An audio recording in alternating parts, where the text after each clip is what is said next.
The word jihad is mentioned in the Quran about 41 times.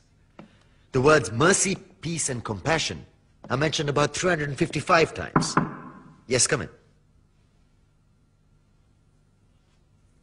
Come on in, Riaz. Sit down, please.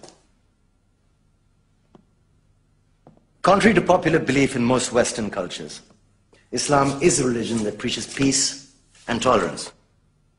Yes, Patricia.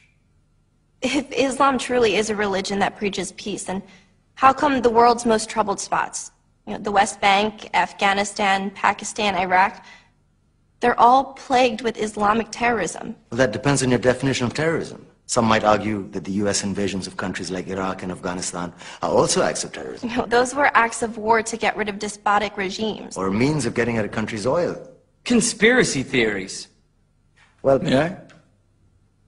Yes, please. Go ahead, Riaz. Mr. Khan is right.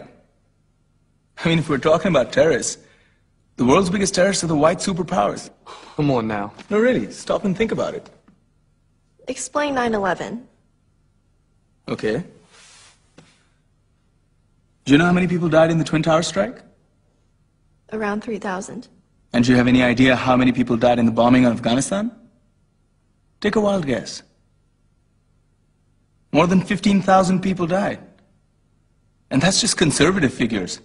About 50,000 tons of explosives were dropped on innocent civilians. Men, women, children. Yeah, but that was because of the Taliban. Now that you brought it up, did you know that the Taliban was a creation of the CIA to fight the Russians? Whatever. They were still harboring terrorists. Yeah, right. Terrorists that were never found. Just like the weapons of mass destruction that were never found in Iraq. Do you want to get into the death toll in Iraq? 500,000 civilians and counting. And what do Britain and America say when they don't find these weapons? It's simple. They just say sorry.